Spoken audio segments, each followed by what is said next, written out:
In no realm is our opportunity larger than in the critical task of educating our children. The need for major improvement and the chance for achieving it is so enormous tonight that opportunity rises to the level of duty. Advocates of change in education are accustomed to being misrepresented. If you challenge the fact that 42 cents of the education dollar are somehow spent outside the classroom, you must not respect school boards. If you wonder why doubling spending didn't produce any gains in student achievement, you must be criticizing teachers. If your heart breaks at the parade of young lives permanently handicapped by a school experience that leaves them unprepared for the world of work, well, you must be anti-public schools. So let's start by affirming once again that our call for major change in our system of education, like that of President Obama, his education secretary, so many others, is rooted in a love for our schools, for those who run them and those who teach in them. But it is rooted most deeply in a love for the children whose very lives and futures depend on the quality of learning they either do or do not acquire while in our schools. Nothing matters more than that. Nothing compares to that.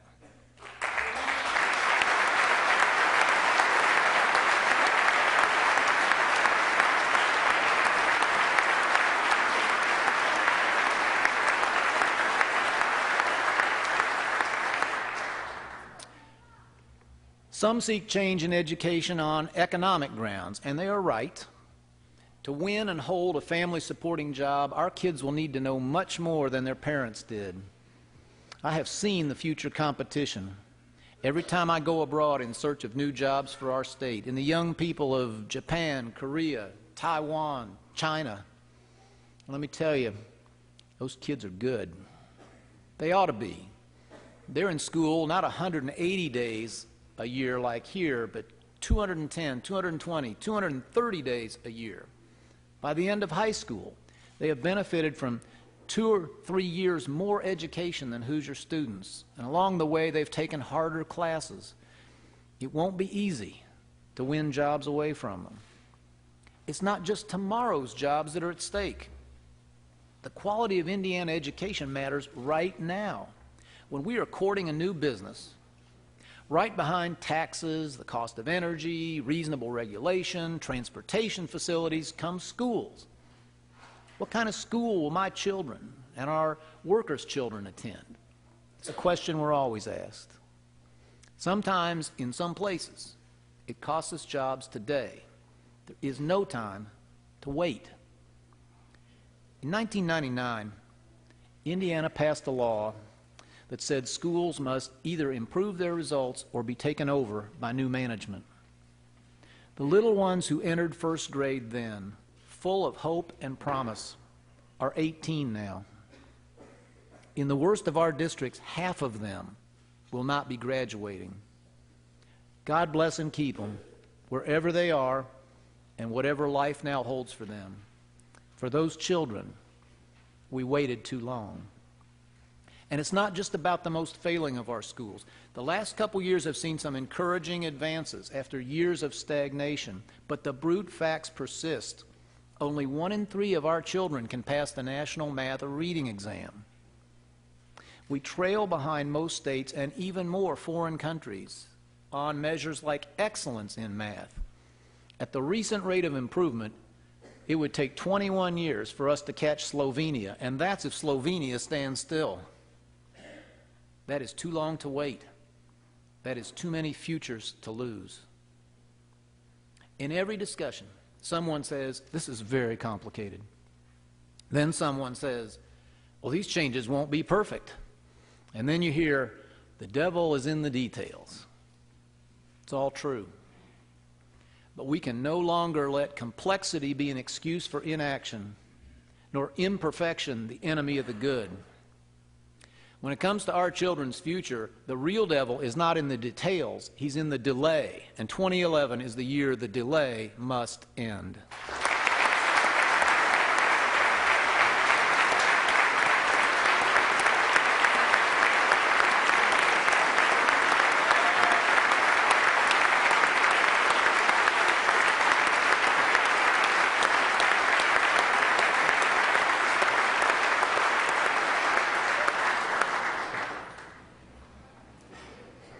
We know what works. It starts with teacher quality.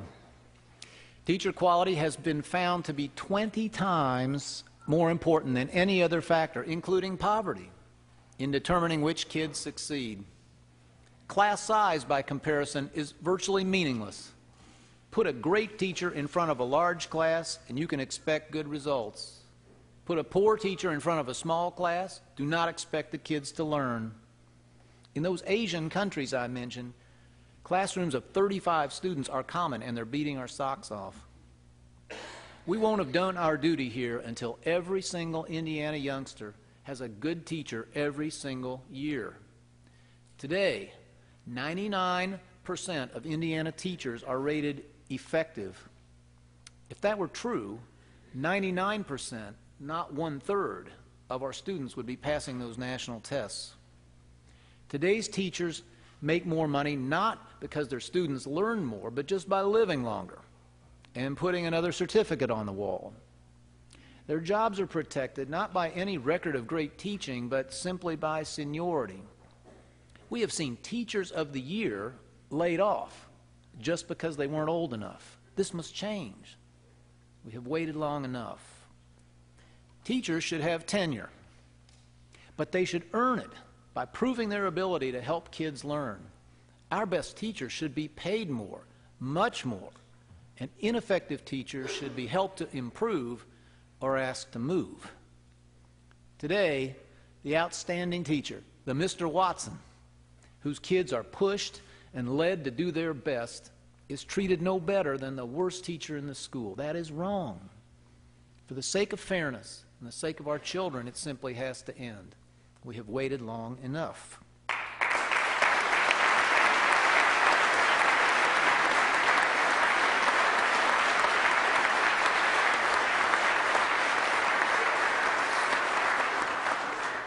We're beginning to hold our school leaders accountable for the only thing that really matters. Did the children grow?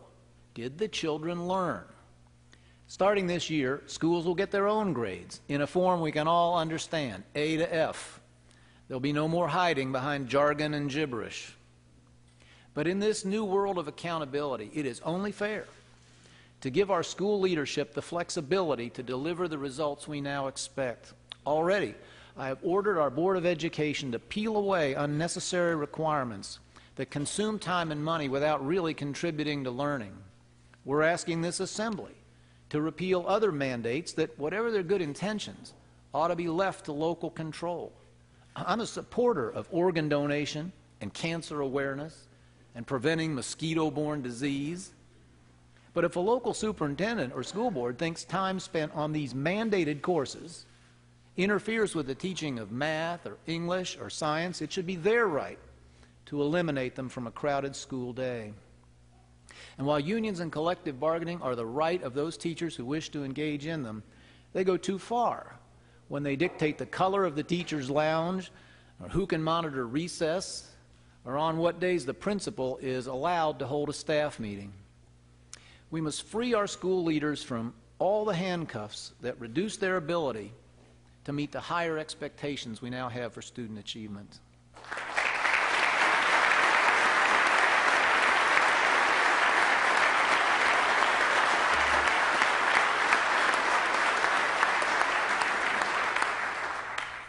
Lastly, we must begin to honor the parents of Indiana.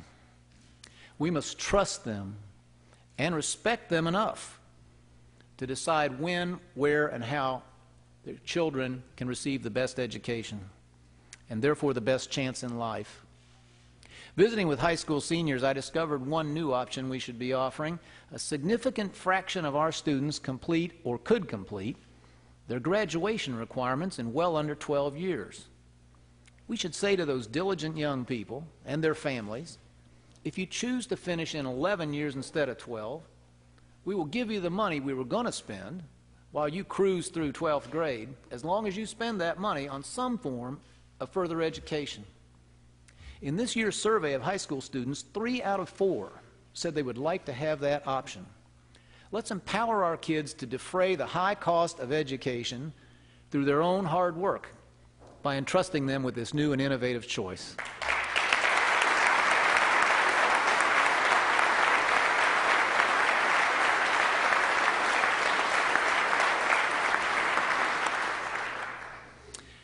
Another new kind of choice has come to Indiana parents the last couple years as a byproduct of our property tax reductions.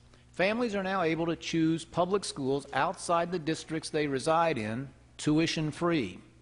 Schools have begun advertising campaigns touting their graduation rates and higher test scores. This competition is a highly positive development, as long as it is fair. I ask you to protect our families against any possibility of discrimination by requiring that any school with more applicants than room fill it through a lottery or other blind selection process. Indiana has lagged sadly behind other states in providing the option of charter schools. We must have more of them, and they must no longer be unjustly penalized. They should receive their funding exactly when other public schools do.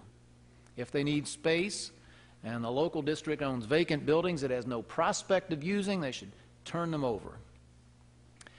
Widening parents' options in these ways will enable the vast majority of children to attend the school of their choice. But one more step is necessary. For families who cannot find the right traditional public school or the right charter public school for their child and are not wealthy enough to move near one, justice requires that we help.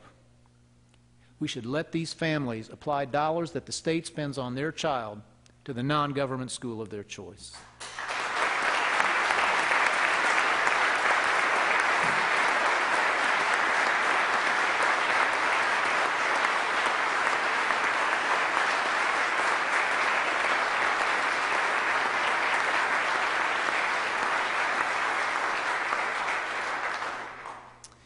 In that gallery and outside sit the most important guests of the evening. They are children and parents of children who are waiting for a spot in a charter or private school. They believe their futures will be brighter if they can make that choice. Look at those faces.